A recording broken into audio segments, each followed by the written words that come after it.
The phone vibrated once before the screen lit up. That alone was wrong. Satellite calls did not come casually. They did not buzz in pockets or interrupt routine. They arrived with weight, with purpose, usually tied to places where time and distance meant everything. Ryan Kessler was halfway through a night check on the perimeter when he saw the number. No name, just a string of digits routed through a channel that existed for emergencies only. He stepped away from the others before answering. "Dad," a voice whispered. Ryan's body went still. His son did not cry. That scared him more than screaming would have. "Talk to me," Ryan said, keeping his voice level. "They broke my arm," the voice said. "He says if I tell anyone, it gets worse. Before I tell you what happened next, subscribe the channel and let me know in the comments where are you watching from. It helps more than you know." The line shifted. Static brushed the edges of the call.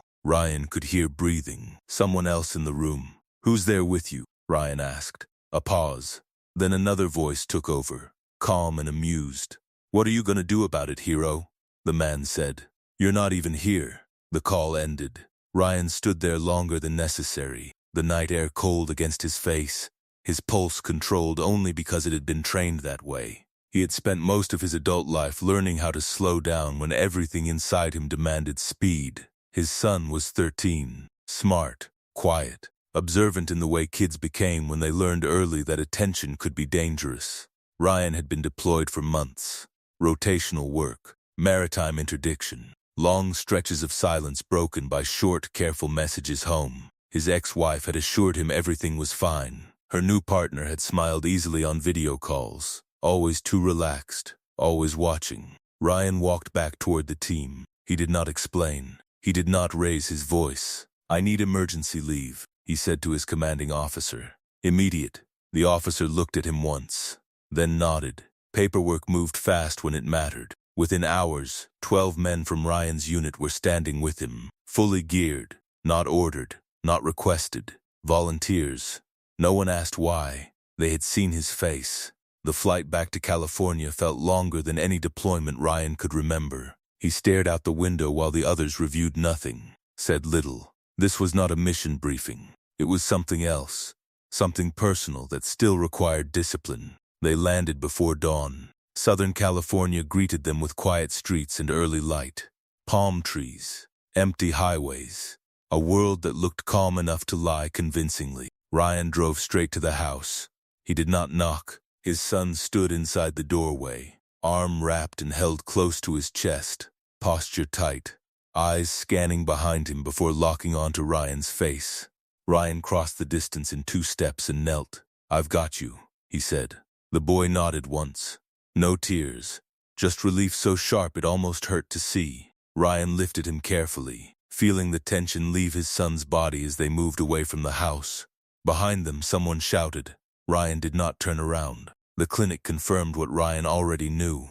Clean break, recently set, poorly. The kind of job done in a hurry by someone who cared more about control than care. Photographs were taken, reports filed, times logged.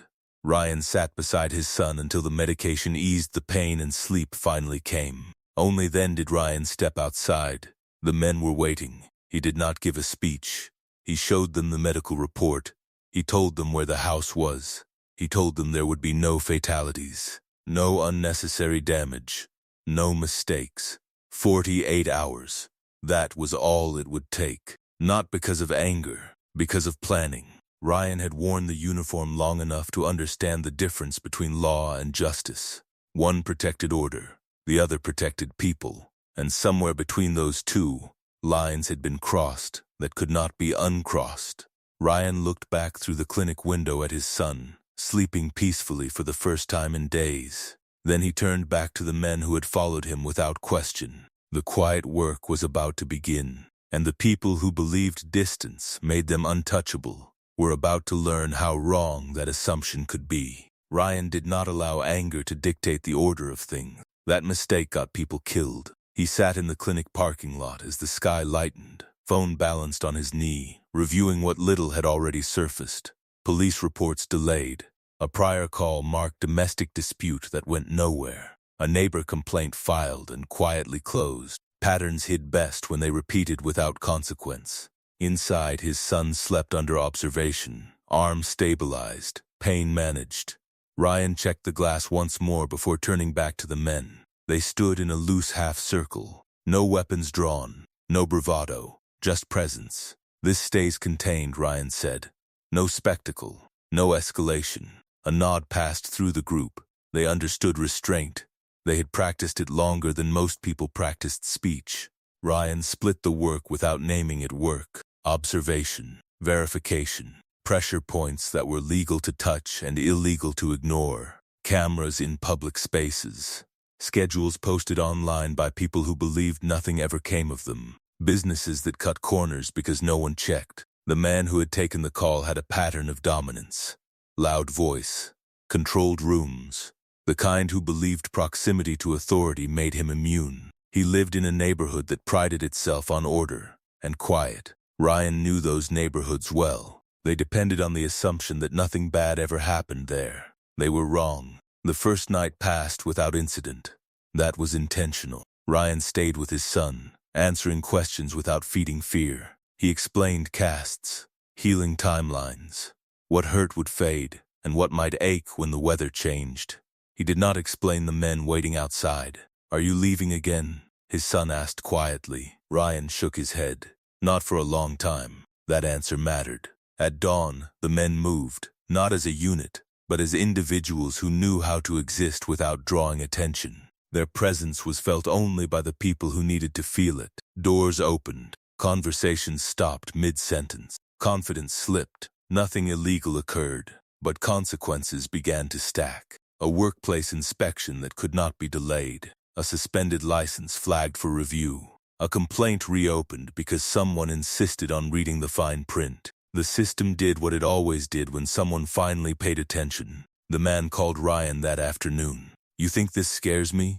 he said. "I know people." "So do I," Ryan replied. "Difference is, mine don't brag." The line went dead. That night, the pressure shifted. A public confrontation erupted outside a bar the man frequented, captured by 3 angles he could not explain. A fall that required transport, bruises that matched no clear story. The hospital recorded everything. By morning, 2 more incidents followed. Separate locations, separate witnesses, each one clean, each one enough to keep someone occupied with pain instead of threats. Ryan's phone buzzed with short confirmations. Nothing descriptive, nothing that could be misunderstood. He deleted each one. Inside the clinic, a social worker arrived, then a county representative. The right people, finally moving. Ryan answered their questions calmly, producing documentation without embellishment. He did not mention the night outside the bar. The man's partner arrived furious, demanding access, demanding answers. Security escorted her out. Ryan did not raise his voice. "Your son needs rest," the nurse said. "He'll get it," Ryan replied. By the second night, the house that had once felt untouchable went dark. Vehicles remained parked. Curtains closed early. Neighbors noticed. Fear, when isolated, had a way of teaching silence. Ryan met with an attorney who spoke plainly and listened more than he talked. Temporary orders, protective measures, timelines that could be accelerated with cooperation. "Do you have leverage?" the attorney asked. Ryan thought of the hospital records, the reopened reports, the witnesses who suddenly remembered details. "Yes," he said, "enough." The 48-hour window closed without ceremony. Every person who had stood in that doorway now had a reason to stay away from it. Injuries documented, statements given, lines drawn by others who finally saw risk instead of comfort. Ryan returned to his son's room before dawn. The boy was awake, staring at the ceiling. "It's quiet," he said. Ryan nodded. "That's the point." They sat together, listening to machines hum softly. The city outside resumed its rhythm, unaware of what had shifted beneath it. Ryan knew this phase would not last. Pressure never did. It only changed shape. But the balance had moved, and once it moved, it rarely went back. Outside, footsteps approached. The attorney, a uniformed officer, paperwork ready. Ryan stood, steady. The men who had followed him waited elsewhere now, unseen again. Their part was done. The rest would require patience, and a different kind of force. one that wore suits instead of gear and spoke in filings instead of commands. Ryan looked at his son and felt the quiet certainty that this was only the beginning of accountability, not the end. And somewhere between the hush of the room and the slow return of daylight, the cost of pretending nothing had happened finally became too high for anyone to ignore. The house changed the moment the injunction was served, not visibly, not in the way neighbors would notice, but inside, something fractured. Doors that once slammed, now closed quietly. Voices lowered, movements slowed, the kind of behavior people adopted when they realized attention had finally found them. Ryan watched it all from a distance. He stayed with his son in a small rental near the coast, chosen not for comfort but for anonymity. The ocean sat a block away, constant and indifferent. It helped his son sleep.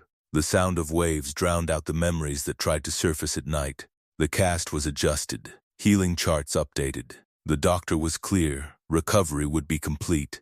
Pain would fade. Trust would take longer. Ryan took that seriously. Each morning, they walked the same route. Coffee shop, bench by the water, back home. Routine rebuilt the ground under fear faster than reassurance ever could. The legal process advanced quietly. Protective orders became formal. Visitation suspended. The system moved with reluctant momentum, nudged forward by documentation too thorough to ignore. The man did not appear in court the first time. His attorney asked for continuances, claimed misunderstandings, suggested exaggeration. Ryan's attorney said very little. She didn't need to. By the second hearing, hospital staff testified. By the third, a former neighbor came forward with recordings saved just in case. A prior incident surfaced from a different county, buried years ago under the word resolved. Resolved meant forgotten, not anymore. Ryan's unit did not reappear in public. They did not need to. Their presence lingered in the consequences that followed. Jobs paused. Contracts reviewed. Associations reconsidered their memberships. The man began to unravel. He left angry messages, then pleading ones, then none at all. Ryan did not respond. One afternoon, his son asked a question Ryan had been waiting for. "Did you make them stop?" Ryan considered the wording carefully. "I made it impossible for them to keep going," he said. That answer seemed to settle something. The tactical portion of the response never appeared in reports or testimony. It wasn't meant to. What mattered was the shift it created. Power changed hands when fear lost its monopoly, and fear always lost when exposed. The final hearing arrived without drama. The courtroom was small, the judge methodical, the tone procedural. Ryan stood when addressed, answered plainly, never once raised his voice. When the ruling came down, it was decisive. Full custody, long-term restraining orders, mandatory counseling and supervised conditions that would take years to unwind if ever. The gavel sounded once. Ryan felt no surge of victory, only closure. Outside, reporters waited. Ryan walked past them without comment, his son's hand steady in his. That night, they ate takeout on the floor of the rental, laughing at a movie they'd both seen a dozen times before. Familiar things felt different now, safer. Later, when his son slept, Ryan stepped onto the balcony. The ocean reflected moonlight and broken lines, movement without chaos, order without control. He thought about the men who had come with him, 12 of them, none of them obligated, all of them steady. He thought about the gear still packed away, unused now, waiting only as a reminder that restraint was a choice, not a limitation. The phone buzzed once, a message from his commanding officer. "Your leave is extended.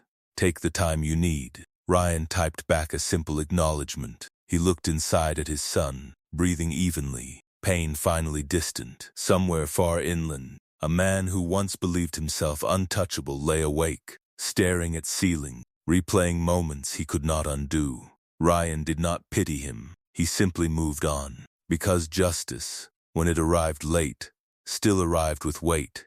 And because the most important mission of his life no longer wore a uniform or required orders, it required presence. And that, Ryan knew, was something he would never abandon again. Life did not snap back into place. It settled. Ryan noticed it in the small ways first. His son stopped flinching at sudden sounds. He slept without the light on, He asked questions again, about school, about the ocean, about whether seals really slept with one eye open. Normal questions. Curious questions. The kind that meant fear was loosening its grip. Ryan built days around that progress. Physical therapy appointments. Homework at the kitchen table. Evenings spent walking the beach while the sun slipped into the water. He stayed close without hovering, present without pressing. The balance mattered. The legal machine kept turning. Depositions were scheduled. Affidavits filed. A timeline emerged that told a story far larger than a single injury. Text messages. Neighbor statements. A pattern of intimidation that had worked because no one had challenged it with patience and proof at the same time. Ryan's attorney moved methodically. She did not threaten. She presented. The man's counsel shifted strategies twice in a week. First denial, then deflection, then bargaining. None of it worked. The restraining orders expanded. Contact bans hardened. A supervised visitation clause appeared in the draft and never left. Conditions stacked until the burden of compliance outweighed the desire to resist. Ryan watched it all with the same discipline he brought to operations. Observe, adjust. Do not rush the outcome. The men from his unit stayed out of sight. That was intentional. Their role had been to apply pressure where pressure belonged, and then vanish.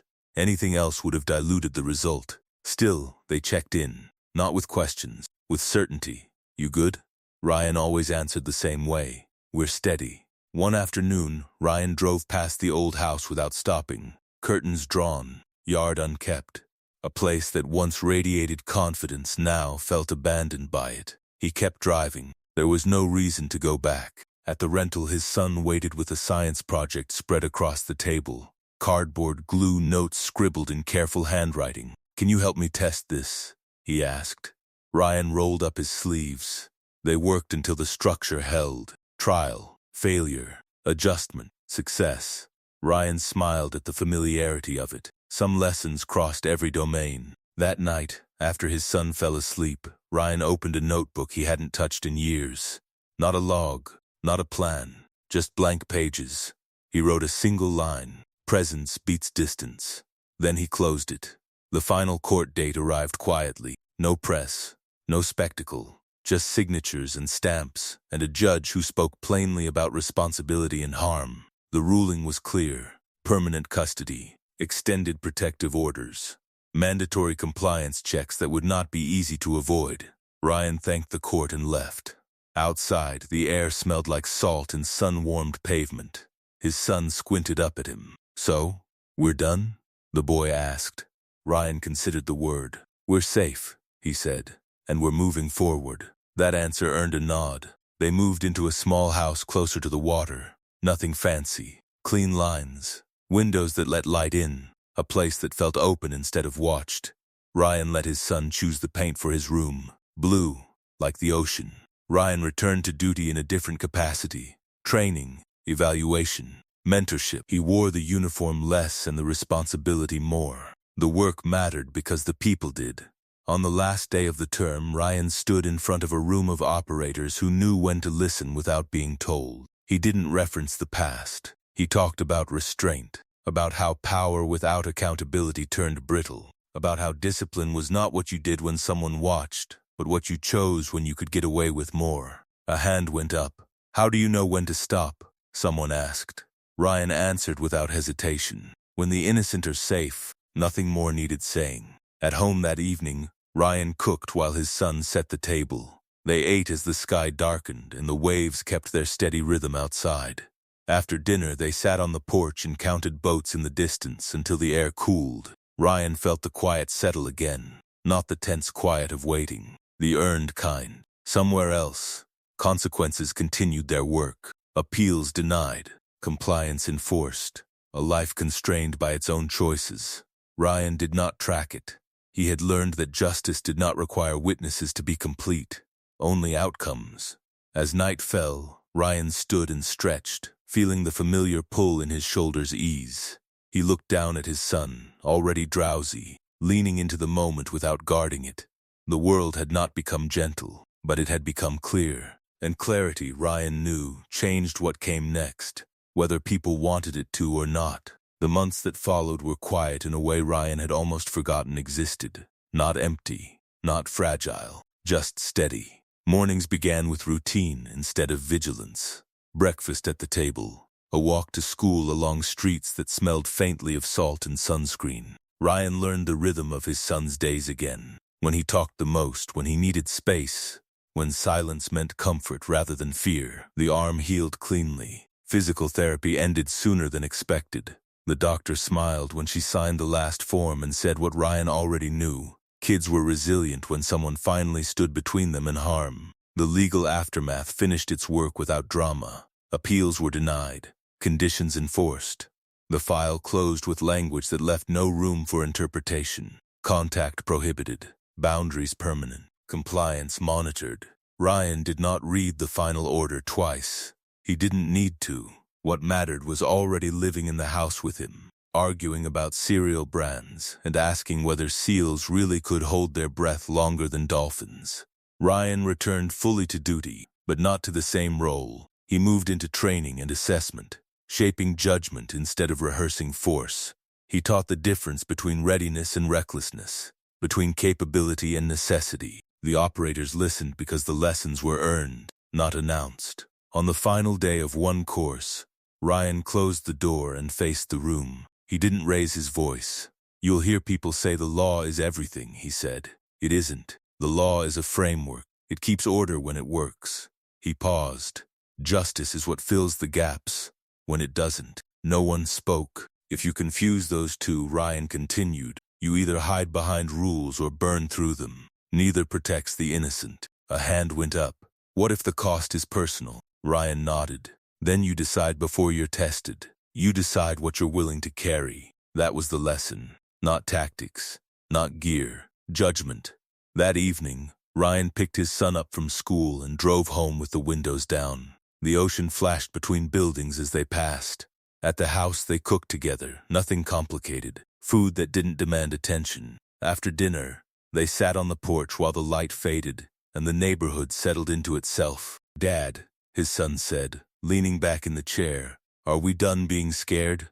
Ryan considered the question honestly. "We're done letting it decide things for us," he said. The boy nodded, satisfied in the way kids were when answers felt solid. Later, after his son went to bed, Ryan stood alone in the quiet. He thought about the distance that once separated them, the silence that had allowed harm to grow, and the moment that had broken it open. He thought about the men who had stood with him when it mattered, who had understood restraint as a form of strength. He thought about how easily power hid behind familiarity, and how quickly it collapsed when exposed to consequence. Ryan did not celebrate what had happened. He acknowledged it. There was a difference. He turned off the lights and checked the doors out of habit, not fear. The house felt open, safe, lived in. In the weeks that followed, life kept offering proof that presence changed outcomes. School projects, weekend hikes, small arguments that ended in laughter instead of silence. The ordinary things that once felt unreachable. Ryan pinned a photograph to the refrigerator without thinking about it. A recent one. 2 figures on the beach, wind in their faces, no guards up. That was enough. The world had not become fair. It never would, but it had become accountable. And accountability, Ryan knew, was the only justice that ever lasted. And if you've been listening this far, subscribe to the channel and let me know in the comments what time it is where you're watching from. It helps more than you know.